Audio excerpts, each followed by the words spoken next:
Akabo Waakatu. This is Daku, and I just wanted to share with y'all something that King Noble was saying last night on Blog Talk Radio. He was really going in on him. I kind of wanted to answer a question, but he was really going in on him. There was really no room to jump in there. So I want you to just listen to what he was saying, and then I'll respond. It really turns us into punks. Even if we look at the black Hebrew Israelites, and I gotta address this, the black Hebrew Israelites that you see, the UK, that you see standing out in New York and Philadelphia. I watched a video on newscast of these individuals saying that we're nothing but they allow the news to say that they're nothing but a Christian study group. And they were asked if they hate the white man. They said, no, God hates the white man. We don't hate the white man. And I saw them basically offensive for the white man. This is what I saw. They tried to make themselves look like good Christians, that it's just according to the Bible. And so you mean to tell me that outside of this religious ideology or religious belief, that the black man should not be against the white man outside of some biblical scripture, that we should have a natural love and compassion for our people to fight against our enemies? We need a scripture in order to justify having compassion and love for ourselves as a race. But he has justified that going to a white man's book, King James, to justify their position on white people in Philadelphia. Then they had to say it comes to freedom of speech, and they had to go to the government to beg for a right to continue to spew out their hatred against the white man that they claim is not really hatred. They even told the white man, you don't have to worry about us. We're not going to be radical. We're not going to be revolutionaries. We're not going to do that. You ain't got to worry about us. We just going to correct black people and Latino people. This is what the Hebrew Israelites said. The Hebrew Israelites, they were white women walk up on them, they curse them out, and they attack their own people on the corner and get ignorant and call the white people the cracker and the devil and tell them their time is coming to an end. But when they are challenged by the government and by the media, they preaching a whole nother different tone. I don't know if you could hear that because the audio was kind of bad, but he was talking about really not just the Hebrew Israelites in New York and in Philadelphia, but also these other groups out here that their primary focus is on smashing black people and Latinos, blacks and browns. But they won't say too much about racism and white supremacy when they put on point. Okay? The reason for that is because these people are afraid. That's just plain and simple. They look tough.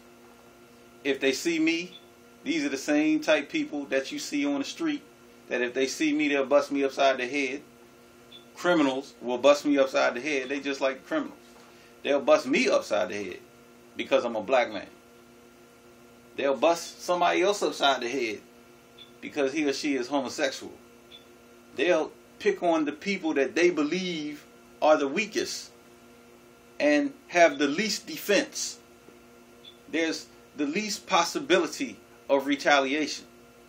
But they ain't going to say too much about the white man because they know our history. They going to go all the way back. Look, these people are well studied. They're going to go all the way back to the Haitian Revolution and look at Toussaint. And while the Haitians won, Toussaint, due to his own ignorance and foolishness, a lot of people won't say that because we celebrate Toussaint. But we ain't punks. We straight up. It is what it is. This is the history. When you look at Toussaint, he was ignorant. He was foolish. He trusted the enemy. And he ended up dying in a French prison. But the Haitians won. How did he end up dying in a French prison?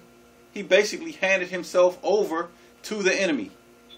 These people look way back on the Haitian Revolution. They looked at Denmark Vesey. What happened to Denmark Vesey when he rose up? against the white man. They looked at what happened to Nat Turner when him and his band of rebels and revolutionaries rose up against the white man. They looked at the fact that Harriet Tubman had a $40,000 bounty on her head back in the 1860s. $40,000 bounty. They looked at what happened to Marcus Garvey, as great as Marcus Garvey was. They looked at what happened to Patrice Lumumba.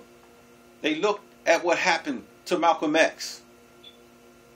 Hell, they looked at what happened to Dr. King. They looked at the present day, what happened to Steve Coakley, Kwame Ture, the Honorable Dr. Khalid Abdul Muhammad. Huh? They looked at what happened to all these individuals that dared to stand up against the white man, that dared to say the things that they said about the white man and the allies of the white man. And so, yeah, they punked out. Because they're afraid.